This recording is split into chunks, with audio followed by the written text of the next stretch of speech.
Take a break from your busy schedule and join Harold Sala for Guidelines for Living. When Moses had an encounter with God in the Negev, God asked him what he already knew. "What do you have in your hand, Moses?" Undoubtedly, Moses looked down and saw the old rod, a shepherd's staff, which he used to walk with to fend off enemies of the flock and to help lift up fallen sheep to their feet. "A staff," he replied. Then God commanded him, "Throw it on the ground." Moses complied. It became a snake. Then God said, "Reach out your hand and take it by the tail." And as Moses did so, it turned back into his staff. That staff was his constant companion as he led God's children out of Egypt into the promised land. God is still asking the question, what do you have in your hand? The answer, simply put, is that you have three things. 1, resources, 2, abilities, 3, time. In spite of the inequities of life, there's absolute equality when it comes to time.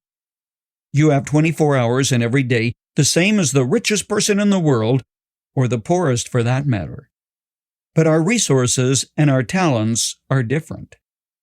Addie B. is a woman who has used very well what she had in her hands. Here's the story. Addie grew up in a dysfunctional home where both parents were alcoholics, so she was placed in a foster home. Wanting a doll of her own to love and cuddle, Addie saved money, walked to the dollar store, and picked out a black doll she named Bessie. Bessie's cradle was a shoebox.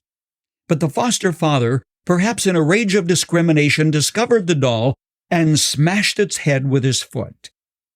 She had a funeral for the little doll and buried it under the house. Her next foster family gave her 3 dolls for Christmas. But when she had to leave that home, she also had to leave the dolls behind too. Addie eventually grew up, married, had 4 children, and outlived her husband. But she could never quite outlive her dolls. More than 20 years ago, the church she attended asked her to dress some old dolls for Christmas gifts for underprivileged children. Her passion for dolls was again ignited. Addie tried serving the Lord, doing a variety of things. Drive other people, play the piano, help out here and there.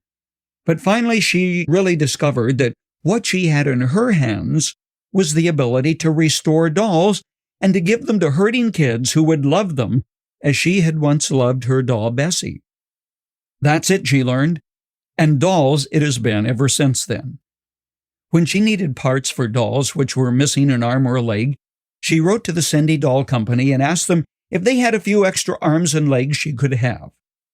Well, it just happened that the man who was servicing the sewing machines at the doll company happened to see her letter. "I know that woman," he exclaimed, and vouched for her, letting them know she was legitimate.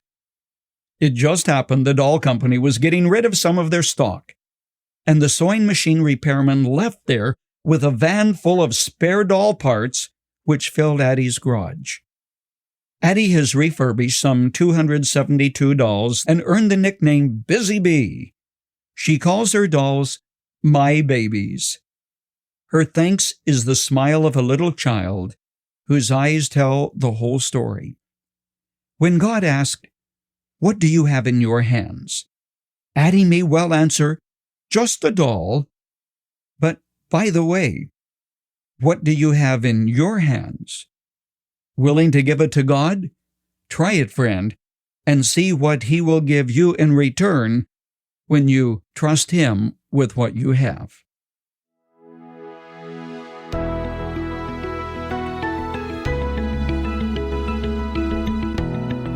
You've just heard Guidelines for Living.